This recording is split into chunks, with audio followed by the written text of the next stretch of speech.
Cagayan. Itagaan naman tag higayon sa katawhan nga mo serbisyo, mo alagad. Pero dili man ni mahimo nato sa LGU lang. Kundi kinanglan po ko sa inyo. Kinanglan ko nga naa ang panagiusa ug ang tinuoray nga pagtinabangay. Kay ang katawhan man ang mabulahan ug ang dakbayan usab ang matagaan o kadungganan o sa maong panaghiusa ug tinabangay makadani kita sa mga lain-laing investor, local investor o foreign investor. Kay potential pa kayo ang syudad para sa mga investment. Kay ako pa kaayog lugar. Una atong panglantaw kay paningkamutan nato uban ni Vice Jocelyn Bibot Rodriguez nga inana atong panglantaw. Dili lang kay nakita naman nato, napakita na nato ang atong pagserbisyo sa katawhan karon dito na punta mo poko sa atong development sa syudad. Ang syudad manggod progressive kayo. Number 7 progressive, number 6 Number 6 progressive, highly urbanized no city. So looking forward tas mahimo siyang metro. Metro city no. Ang gwapo karon kay bago lang naaprubahan among City Development Council. So diha nga higayon makita na ang pag-divide sa syudad. Natay karon uptown man ta, uptown o downtown. Eventually doon na natay Ridgetown, Midtown, na Midtown, na Port Town, na tay Central Shoreline. Oh, Shoreline. So mahimo na siya 8 ka dibisyon. So butang na to agricultural, hintay lang agricultural na siya. Investor makaana sila mo invest lugar farming. Kaya balo na sila asa sila mo invest sa highland, kay agricultural man ang highland. So na ba po business area para na mga pantalan which is a portland, no? Mao na siya nga site diha na sad ang Portland. Mao nang kung nana siya mo invest diha sa fishing o unsa, mao po na diha. So once ma-divide na ni, mahimo na ning 8 ka areas, dayon gwapo kay ang development para mabaw-an na sa investor, siya sulod dapit. Gwapo sila kay ang city is renowned to be business friendly. Dali ra ang lisensya, baon, business permit, and everything. Kana bang di bitaw hasol bitaw sa mga investors ba? Eh diya ta mosulod pare sa atong mga balaod nga puhon atong ihatag ba para natay tabangan gyud nato incentives, partner, incentives sa mga balaod. Una pud partner ang kuan, ang geographical setting sa Cagayan. Yes, kung atong tan-awon sa tibuok Mindanao, gateway na atas pinakatunga. Heart from tanan. So atong tan-awon ang Cagayan bisag asa ka nga lugar sa Mindanao accessible. So economic hub, educational hub, yes, health hub, health hub, spears, everything. Kung land travel, pila ka oras, abot ka na sa uban nga lugar. I-compare nimo Davao to Zamboanga, taas kayo. Pero kita sa Cagayan, within reach ka tanan. Okay, kining Cagayan dito sa Upper Bisigan, nanay linya para sa Iligan. Bukidnon po dayon. Grabe nga. Coastal po, mga coastal na to nga road. Coastal, ang Cagayan de Oro, center gyud sa tanan. Naagyo diri ang kuan sa Cagayan de Oro. Muna ang atong pagtinabangay sa hinay-hinay, matagaan tag higayon, mo gyud ang atong panglantaw. Pagpangandam sa sumusunod nato nga mga henerasyon nga naagyo tay panglantaw para sa katawhan, para sa dakbayan. So Cagayan de Oro, dani ka nato makita ang sa Cagayan de Oro, madunggan nato ang Tsada. So Tsada proud ta sa ato ang tradition, culture sa ato sa Cagayanon. Kay Tsada gid ang Cagayan. So dani man tagi gipanganak, dani man tagi natao, dani ta na porma nga public servant. So ako partner mayor og vice kuan lang ning ikasukli ang atong pagserbisyo nani sa ato sa Cagayan de Oro. Ako lumad Cagayanon, among mga lolog lola taga Cagayan gyud. So nagdako gyud kami ni Congressman Maxi nga ang among kaparyentehan nara gyud dinhi, ga-evolve ra gyud diri. I am proud to say nga na-instill gyud namo ang values sa among mga lolo, mga lola, being Cagayanos, the values of humility, compassion, the values of hard work, no? So para nako maupoy akong gitudlo sa akong mga anak. Being a Cagayanon nga akong nakatunan sa akong mga ginikanan, mga kaluluhan, ug tanan. Mao gina siya. Oo. Sa ako nga sobra sa katunga sa akong pangidaron apan ako yung giampingan ang bansagon sa Cagayan de Oro nga dakbayan sa Bulawanong panaghigalaay.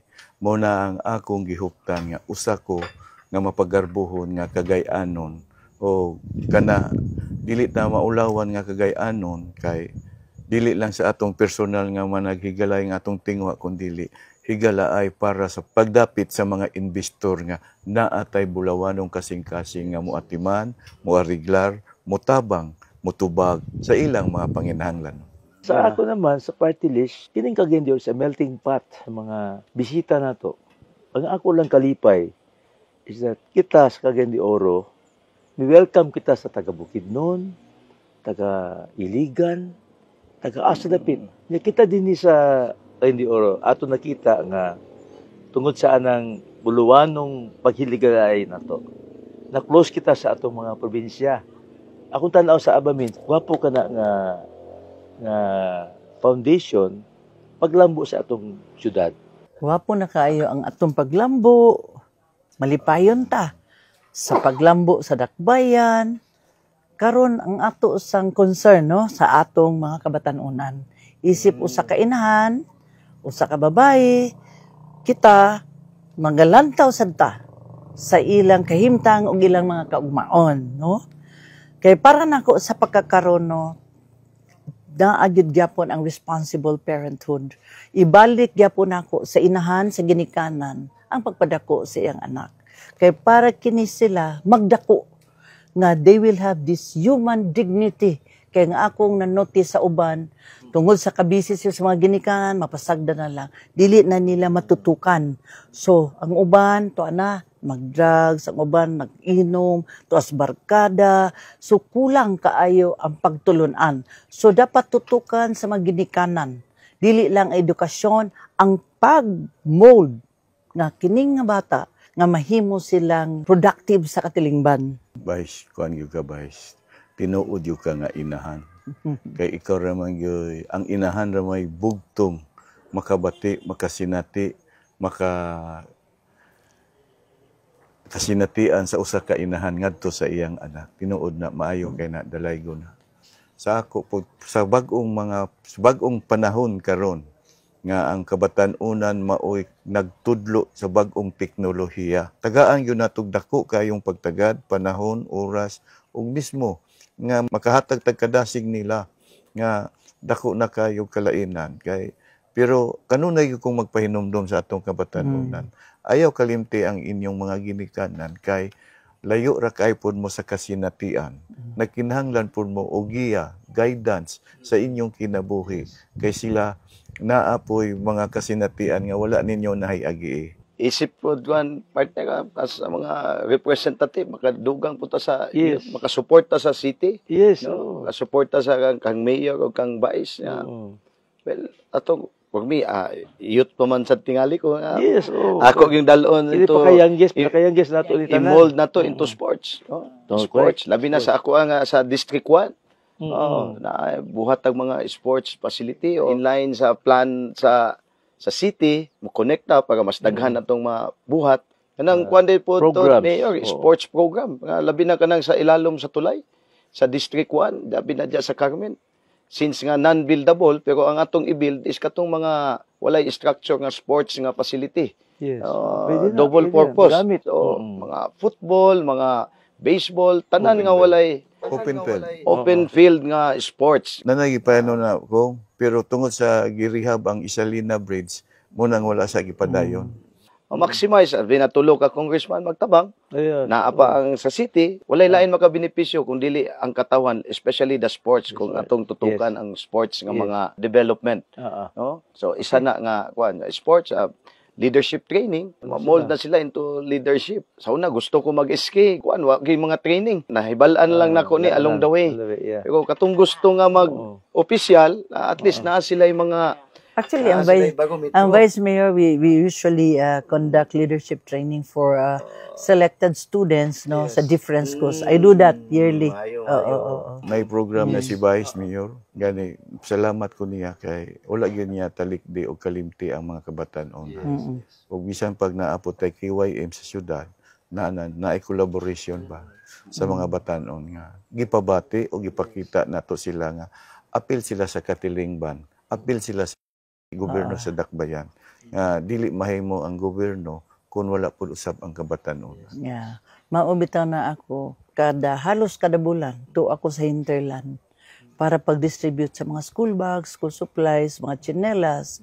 Kay sa hinterland mo may pinakapobre kaayo nga mga estudyante sa elementary school. Mao na nakadaog ko sa dangal ng bayan. Day 1 himo kong Vice Mayor nagpadayon gyud na ang akong pag-adto sa kabukiran, pagpanghatag, ngilas ang kinabuhi, ma-uplift pog damay. Pasalamatan ko kay akong budget, iyam sa aprubahan. Ngayon, Sa ako sab, ato'y i-connect ning parents' responsibility ug sa mga bata ug ang atong gibuhaton sa mga bata. So man nga kining giplano ni Mayor sa inyo si Vice o si Congressman Kika nga naatay integrated nga approach sa first employment, no? Konektado nato na sa youth, naman ang first educator are the parents, no? Human ana, tunda yung sports line developments, everything. So atong i-emphasize diyan nga kini mga job trainings, kini mga employment opportunities. Ipang ginato, i-push ginato mga kompanya. Pag invest na pare, they will come here and give jobs to our people. Muna siya. Like ang Congressman Rupos nga program, HEED man na iya. Health, Education, Employment, Development. Employment, education is una, ang kaduha. But, this is foremost sa youth nga i-focus ang first education. Scholarships, Remino, EI, imong paghatag og ato school youth, ug uban, integrated siya ba? So, nobody is left alone. Kasi ang parents na trabaho. Ang mga schools, i-enhance ang mga opportunities for education.